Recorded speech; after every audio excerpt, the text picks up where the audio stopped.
This is a relay with wireless built-in kill switch. It looks just like a normal relay, and we'll get back to it later on.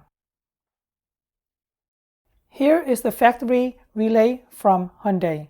You can find this pretty much anywhere in any Hyundai cars, really, including, of course, the ones that's being targeted by the Kia boys. Previously, I showed you how to modify a Hyundai relay and then build your own kill switch into it. The ground has been cut off and it's been rerouted to another wire so that you can build your own kill switch, as seen here. Now let's take a close look at this relay with built-in kill switch that works wirelessly.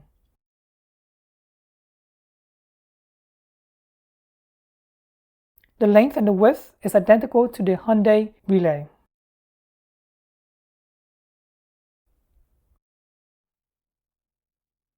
The height is just a little bit taller. I don't know if you can see it, but it's there. Maybe like 6 millimeters higher. To verify that this thing is actually working, all you have to do is feed 12 volts DC between here and here. So this is ground, and this is 12 volt positive DC into here. Once it gets power, all you have to do is press this button right here or this button right here to activate the relay. You'll hear a click sound. I got this relay from Mobilistics, and they were selling this one for $100. I tested this relay on the Hyundai Elantra as well as the Hyundai Ioniq 5, and it works beautifully without any modification whatsoever. Remember, the one from 4122 requires modification because the 3D printed shell could not fit in a tight space. Everything works as advertised with this wireless relay kill switch. The owner or the representative from the company said this is only rated for 20 amps. Meanwhile, the original one from Hyundai is rated up to 35 amp. That's a lot, by the way.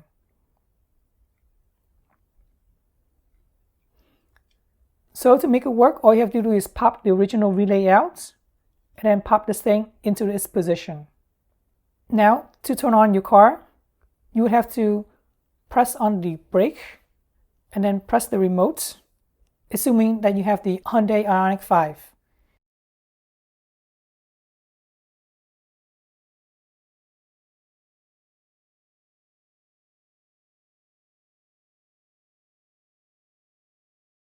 If you're driving the Hyundai Elantra, for instance, then you would have to turn on the ignition slightly, press the button on the remote, and then throw the ignition all the way on so that the car turns on.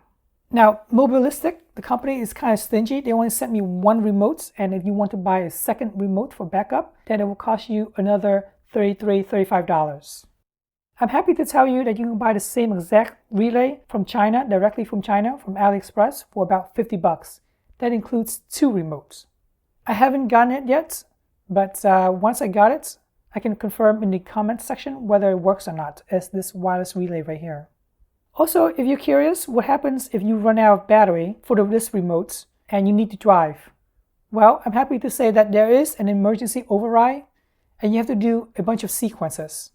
I'm not going to tell you the sequence in this video, just in case the thieves are watching this video, but it's very cumbersome and it does work. Sadly though, the sequence is not programmable, meaning that suppose the sequence is up, up, down, down, left, right, A, B.